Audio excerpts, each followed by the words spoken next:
Aesthetic procedures in patients on systemic steroids. What to do and what not to do.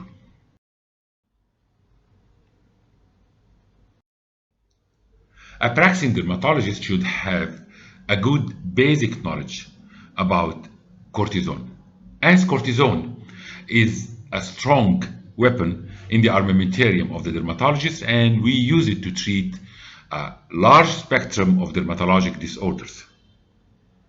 An aesthetic practitioner, on the other hand, should also have this knowledge and should be very careful with the first consultation of his client or patient to take a careful history about intake of steroids. Is it a natural, weak, short-acting cortisol, hydrocortisone, with a biological half-life of 8 to 12 hours? Or the more potent intermediate potency synthetic prednisolone, methylprednisolone, or triamcinolone with a longer biological half-life mounting up to 36 hours? Or the most potent synthetic high potency steroids like dimethamethasone or dexamethasone with a biological half-life mounting up to 54 hours. Importance of knowing the type of steroid, the period it stays in the blood, and about the dose received by the patient is very important, as receiving 7.5 milligram of oral prednisolone daily is physiological, and if taken for a short time, days or few weeks, it does not necessitate careful monitoring or modification of the procedure.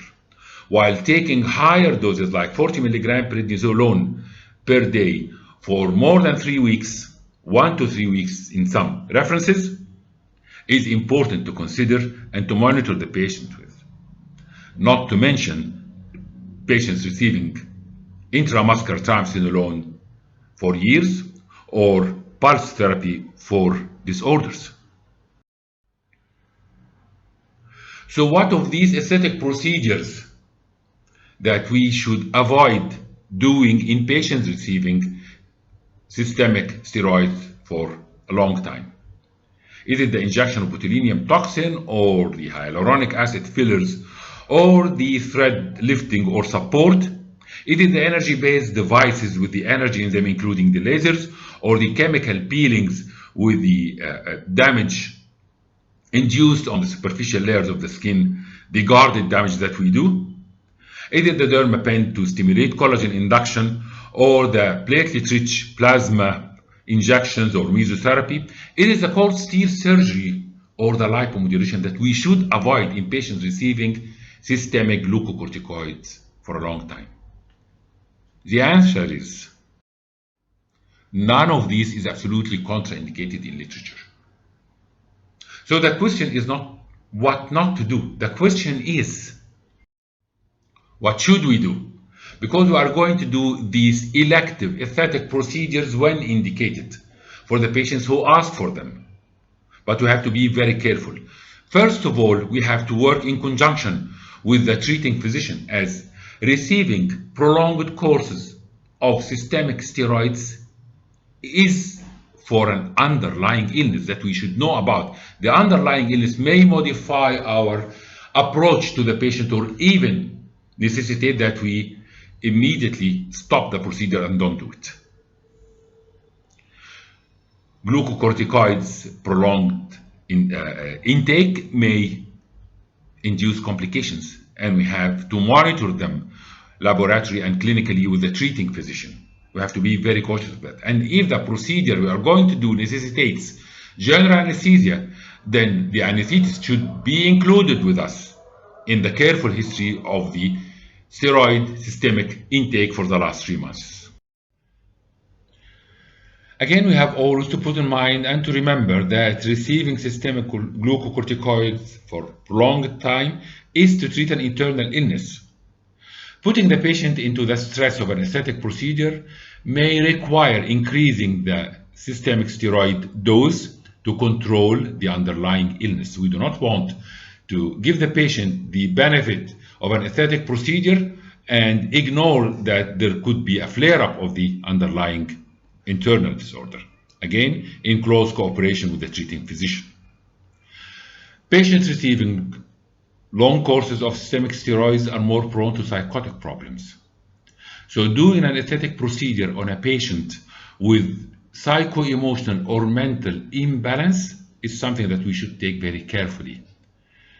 We should judge the patient carefully during the consultation, and we should take necessary precautions and use a consent and explain everything to the patient to guard against the dissatisfaction the patient is prone to show after the procedure. The procedure may be successful, but the patient is not satisfied. Short courses of weak steroids do not make the patient more prone to secondary infections, but long courses of stronger steroids will do that. So necessary precaution before, during, or after the procedure should be taken. If I'm going to do a procedure when the guide to the dose, one of the major guides to the dose is the degree of erythema induced by the procedure, like doing a chemical peeling or doing laser for the face or something, I should be careful that the inflammatory response here may be less than expected. I should not increase the doses of whatever I'm going to apply depending on this faint erythema. I may induce unnecessary damage to the tissue. And of course, patients receiving systemic steroids for prolonged time will suffer from delayed tissue repair and wound healing. So I should be very careful on the doses of things I'm going to apply, like in chemical peeling or lasers, and I should take necessary precautions and procedures to post-operatively care about the tissue damage that I induced and the wound that needs to be promoted for healing without sequelae. Finally, and maybe most important, is the medico-legal aspect of the procedures we are going to do. Patients receiving systemic steroids for a long time are prone to myopathy. Injecting Botox, botulinum toxin, in the upper half of the face will never cause myopathy in the forelimbs, but the patient should be warned about that. If the patient is monitored before the procedure, then we should know and we should tell him. The patient may write a consent because the patient with the imbalance of the psycho-emotional status induced by the prolonged intake of systemic steroids may find someone to convince him that you are the cause of the myopathy, not the prolonged intake of the systemic steroid. Patients taking prolonged course of systemic steroids are more prone to develop cataract and glaucoma. Doing any procedure in the eyelids on those patients may put you under legal questionnaire. Please be careful before doing the procedure. Examine the patient, ask the help of an ophthalmologist, and again, write and let the patient sign the consent. Short course of steroids do not precipitate infections. Long course of steroids may make the patient more prone to different types of infections or reactivations of dormant foci. It's not your procedure, it's the steroid. Again, careful monitoring before the procedure, cooperation with other doctors, consent, and careful follow-up and close follow-up to the patient, reassurance of the patient.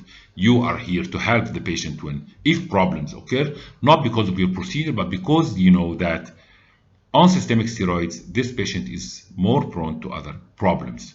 It's not caused by procedure, but you are here to help with other doctors. I hope finally that the message is clear here. There is no absolute contraindication to do whatever aesthetic procedure in patients on long-term systemic steroid therapy, but there are many precautions that we need to do, we need to take care of, we need to guard before doing the procedure for the final, beautiful, convenient outcome for both the patient and the doctor. Thank you. Please be careful. Have a nice day.